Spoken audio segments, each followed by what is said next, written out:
Hi, this is Dominus Nisi. We are talking about the miracles of Mother Mary now in this segment. So today I'm picking up something happened in 708. So we'll see what is happening. So this is about a saint, and his name is Egwin. And this happened in Avon and in England. We know that it was in those days, it was the time that many people believed in Jesus Christ and then praying and then doing many good things in preparation of their salvation. Yes.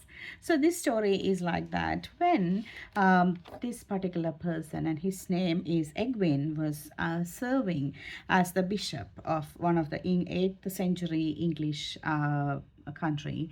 So he was serving as a bishop. Some of the enemies actually attacked him, and then they denounced him to the king, and that actually made a big impact in that during that time. And they don't really want to they don't want Egwin to continue as the bishop of that place, and the king decided to do that. So Gwyn was really upset and sad, and he prayed, and he thought he should go and visit Pope and the Rome.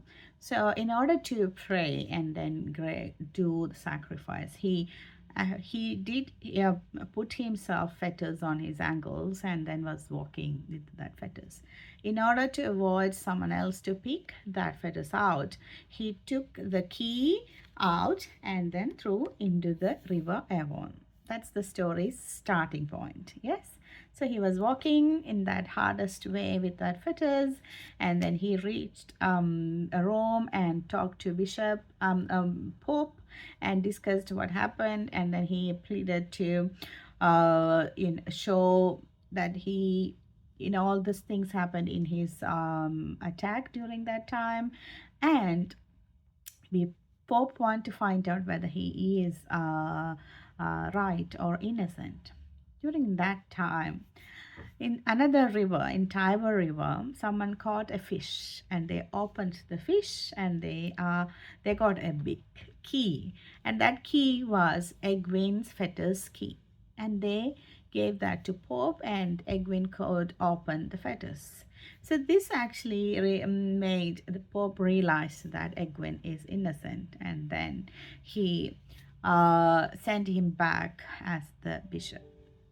So when the king heard about this story, he got really upset. And what he did in order to, show his support and to give that respect to Egwin, because he threw the fetters to the Avon River, he gave a big strip of land near Avon. So the whole Avon was, was given to Egwin.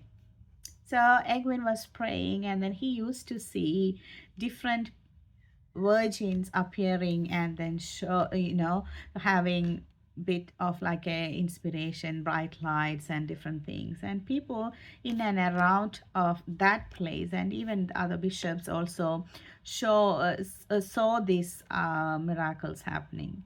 One day there were three virgins appeared, and the virgin in the middle was holding a cross. And Egwin realized that it is a sign that it is that one of that virgin, the middle one, was Mother Mary, and the repeat of these appearances in Avon is a message from God to build a church so that people can come and worship God. So after this last appearance of three virgins, Egwin started to build a church in that place, Avon. And that was one of the greatest basilica, like a big church of that time. Then people were coming and then worshiping God. So this is one of the miracle happened in 708. That's a pure visitation of Mother Mary with no real talk.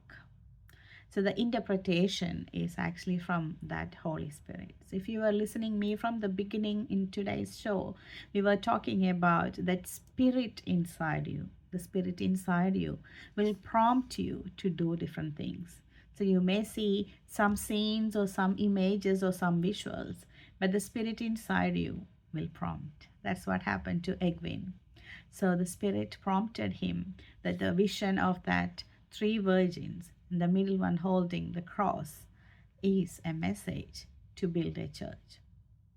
Church is not just the building, but it's more of that collaborative community that work together, live together, and share together so that they can share their love, joy, and peace.